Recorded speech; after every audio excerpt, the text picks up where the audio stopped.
নির্বাচিত সরকার এই মুহূর্তে দরকার, নির্বাচিত সরকার এই মুহূর্তে দরকার, নির্বাচিত সরকার এই মুহূর্তে দরকার,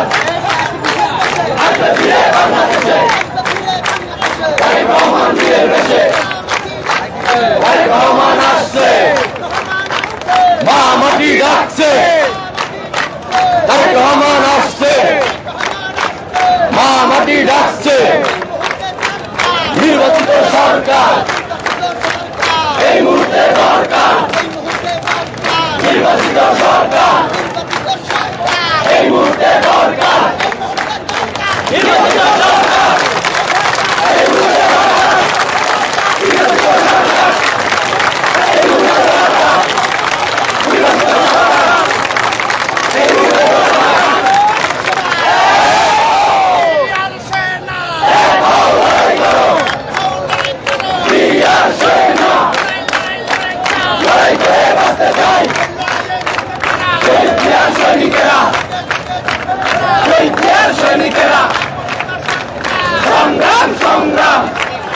দর্শক, এই মুহূর্তে রাজধানীর মৎস্য ভবন এলাকায় আপনারা দেখছেন যে ইশরাক সমর্থকেরা তারা কিন্তু রাজধানীর মৎস্য ভবন এলাকায় জড়ো হয়েছেন এবং পুরো মৎস্য ভবন এলাকা তারা কিন্তু ঘেরাও করেছেন এবং ইতিমধ্যে তাদের মুখ থেকে আমরা শুনতে পাচ্ছি তারা স্লোগানে পুরো মৎস্য ভবন এলাকা প্রকম্পিত করে তুলেছেন। তারা বলছেন যে এই মুহূর্তে দরকার নির্বাচিত সরকার, এই স্লোগানে তারা কিন্তু মৎস্য ভবন এলাকা ঘেরাও করেছেন। দর্শক, কালের কণ্ঠ লাইভে রাজধানীর মৎস্য ভবন এলাকা থেকে আপনাদের সাথে সরাসরি যুক্ত আছি আমি ওয়াসিফ পার্থ। আমরা আপনাদেরকে দেখাতে চাই এখানে এবার নগর ভবনের পর রাজধানীর মৎস্য ভবন এলাকা সহ কয়েকটি এলাকা ব্লকেট করেছে বিএনপি সহ ছাত্রদল, যুবদল, স্বেচ্ছাসেবক দলের অন্যান্য নেতাকর্মীরা। তারা বলছেন অতি দ্রুত যেন তারেক রহমান বাংলাদেশে ফিরে আসে, সেই ব্যবস্থা যেন অন্তর্বর্তীকালীন সরকার করে এবং অতি দ্রুত নির্বাচিত সরকার স্লোগানে তারা কিন্তু এখানে স্লোগানে পুরো মৎস্য ভবন প্রাঙ্গণ মুখরিত করে তুলেছেন। আমরা একটু সরাসরি আপনার কাছে নির্বাচিত সরকার এই মুহূর্তে দরকার, জনগণের সরকার এই মুহূর্তে দরকার, জনগণের সরকার এই মুহূর্তে দরকার, জনগণের সরকার এই মুহূর্তে দরকার, এই মুহূর্তে দরকার, নির্বাচিত সরকার, জনগণের সরকার এই মুহূর্তে দরকার, এই মুহূর্তে দরকার, জনগণের সরকার। লড়াই লড়াই লড়াই চাই, লড়াই করে বাঁচতে চাই, বাধা আসবে যেখানে লড়াই হবে সেখানে, লড়াই হবে সেখানে, বাধা আসবে যেখানে, বাধা আসবে যেখানে, লড়াই হবে সেখানে, লড়াই হবে সেখানে, বাধা আসবে যেখানে। জিয়ার সৈনিক এক হও লড়াই করো, এক হও লড়াই করো, জিয়ার সৈনিক, জিয়ার সৈনিক এক হও লড়াই করো। তারেক রহমান বিরারে বেশে আসবে ফিরে বাংলাদেশে, তারেক রহমান আসছে আমরাই ডাকছে জিয়ার সৈনিক। একটু আপনার কাছে জানতে চাইবো যে আজকে ইশরাক হোসেনের সমর্থনে এখানে অনেকে জড়ো হয়েছেন নগর ভবনের পর এবার মৎস্য ভবন ঘেরাও কর্মসূচি হয়েছে এবং এখান থেকে জনগণের কাছ থেকে দেখছি স্লোগান আসছে যে এই মুহূর্তে দরকার নির্বাচিত সরকার। এই স্লোগানটা কেন দিচ্ছেন আপনারা? টানা সপ্তমবারের মতো বেস্ট টিস্যু পেপার ব্র্যান্ড হিসেবে স্বীকৃতি পেয়েছে বসুন্ধরা টিস্যু। বিসমিল্লাহির রহমানির রহিম। আপনারা ইতিমধ্যে অবগত হয়েছেন যে দীর্ঘ 17 বছর এই দেশটাকে গুম, খুন এবং লুটতরাজ করে শিক্ষা ব্যবস্থাকে ধ্বংস করে 24-এর গণ অভ্যুত্থানের মাধ্যমে এদেশে সকল শ্রেণী সকল পেশার মানুষ এক এবং ঐক্যবদ্ধ হয়ে, পুরো জাতি এক এবং ঐক্যবদ্ধ হয়ে ফ্যাসিস্ট স্বৈরাচার হাসিনাকে এদেশ থেকে পালিয়ে যেতে ভারতে বাধ্য করেছে দেশের জনগণ। কিন্তু আমরা 5 তারিখের পরবর্তী সময়ে দেখেছি যেখানে সারা বাংলাদেশের মানুষ এক এবং ঐক্যবদ্ধ হয়ে পুরো জাতিকে এক এবং ঐক্যবদ্ধ করে নতুন বাংলাদেশ বিনির্মাণের একটি স্বপ্ন দেখছে।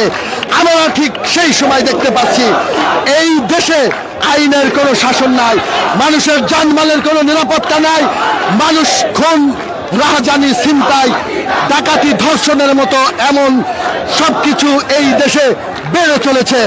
আমরা মনে করি এই 5 তারিখের পরবর্তী সময়ে এই সরকার সম্পূর্ণ ব্যর্থতার পরিচয় দিয়েছেন। আমরা বারবার তাদেরকে সতর্ক করা সত্ত্বেও তারা নিজেদেরকে সংশোধন করতে ব্যর্থ হয়েছে। আমরা আপনারা দেখেছেন কিছুদিন আগে ঢাকা বিশ্ববিদ্যালয়ের মতো সর্বোচ্চ শিক্ষাঙ্গন, সেখানে ভিসি ছাত্রদের নিরাপত্তা দিতে ব্যর্থ হয়েছে, ছাত্র ছাত্রীদের পড়াশোনার ব্যাঘাত ঘটছে এবং কয়েকদিন হয়ে যাওয়ার পরও আসামিদের ধরতে ব্যর্থ হয়েছেন। এবং আমরা মনে করছি এই সরকার রাষ্ট্র পরিচালনা করতে সম্পূর্ণ ব্যর্থতার পরিচয় দিয়েছে। আমরা সেই জায়গা থেকে সাধারণ শিক্ষার্থী, ঢাকা শহরের সাধারণ জনগণ সহ বাংলাদেশের সকল শ্রেণী সকল পেশার মানুষ আজকে আবারও রাস্তায় নেমেছে তাদের সেই যে 17 বছরের অধিকার আদায়ের লক্ষ্যে। অধিকার আদায় হচ্ছে, তারা চাই জনগণের ক্ষমতা জনগণের হাতে ফিরে আসুক, নির্বাচিত সরকারের মাধ্যমে এই দেশ সুষ্ঠু এবং সুন্দরভাবে পরিচালনা হোক। ধন্যবাদ সবাইকে। দর্শক আপনারা দেখছেন তারা আবারও স্লোগানে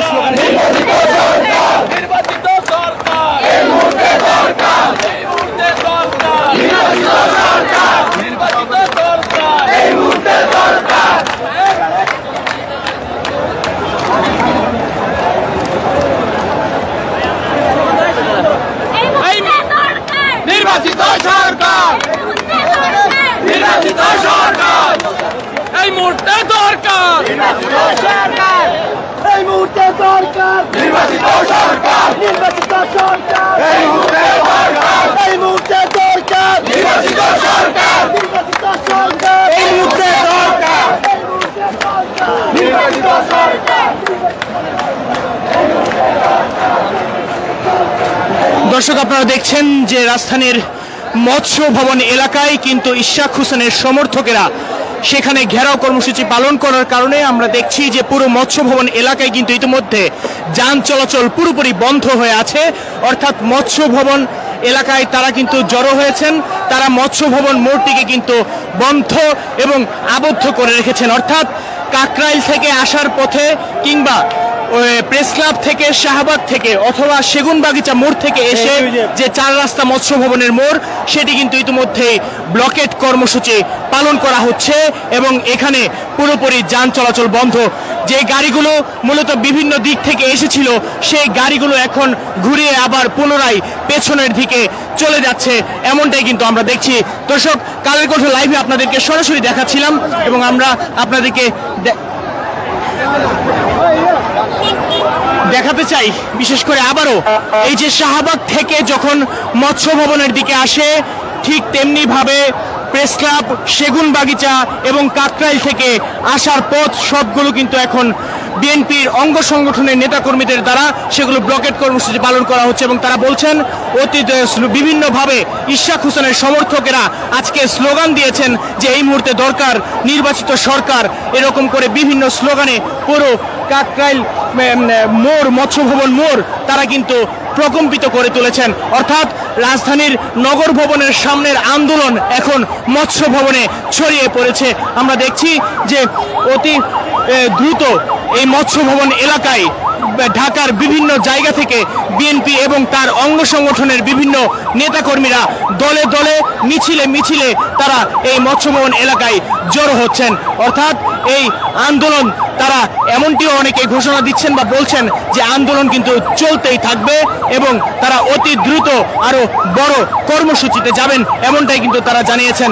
দর্শক, আমরা আপনাদেরকে দেখাচ্ছিলাম মৎস্য ভবন এলাকায় বিএনপি সহ তার অঙ্গ সংগঠনের নেতাকর্মীরা তারা ব্লকেট কর্মসূচি পালন করছে। আমরা জানিয়ে রাখতে চাই নগর ভবনে ইশরাক হোসেনের সমর্থনে তারা যে স্লোগান এবং আন্দোলন করছিল সেই দাবিতেই মূলত আজকে মৎস্য ভবনে এসেছে এবং তারা এখান থেকে দাবি উঠিয়েছে যে নির্বাচিত সরকার প্রয়োজন, অতি দ্রুত সাম্য হত্যার যে বিচারের দাবিতে যাদেরকে গ্রেফতার করার কথা তাদেরকে যেন গ্রেফতার করা হয়। এবং আপনাদেরকে সর্বশেষ জানিয়ে রাখতে চাই এই ব্লকেট কর্মসূচির কারণে মৎস্য ভবন এলাকায় পুরো যান চলাচল একেবারে বন্ধ হয়ে পড়েছে। যারা এসেছিল তারা বিপাকে পড়েছেন এবং বাধ্য হয়ে মৎস্য ভবন এলাকা থেকে যান চলাচল এবং যে গাড়িগুলো আছে প্রত্যেকটি গাড়ি ঘুরিয়ে আবার কিন্তু নিজ নিজ জায়গা থেকেই ফিরিয়ে যাচ্ছেন। অর্থাৎ আজকে বলা চলে যে মৎস্য ভবন এলাকা কিন্তু আজকে অবরুদ্ধ করেছে বিএনপি সহ তার অঙ্গ সংগঠনের নেতাকর্মীরা। তারা আজকে এখান থেকেই বিভিন্ন দাবি রাজপথে তোলার আওয়াজ দিচ্ছেন। দর্শক, কালের কণ্ঠ লাইভে রাজধানীর মৎস্য ভবন এলাকায় আপনাদের সাথে সরাসরি সংযুক্ত ছিলাম আমি ওয়াসিফ পার্থ। আমরা আপনাদেরকে দেখাচ্ছিলাম নগর ভবনের পর এবার মৎস্য ভবন এলাকা ঘেরাও করেছে বিএনপির অঙ্গ সংগঠনের নেতাকর্মীরা। ইতিমধ্যে আপনারা অবশ্যই কালের কণ্ঠের ফেসবুক এবং ইউটিউব চ্যানেলে চোখ রাখবেন। আমরা পরবর্তীতে আবারও আপনাদেরকে আপডেট রাখবো। এতক্ষণ আমাদের সঙ্গে থাকার জন্য সবাইকে ধন্যবাদ।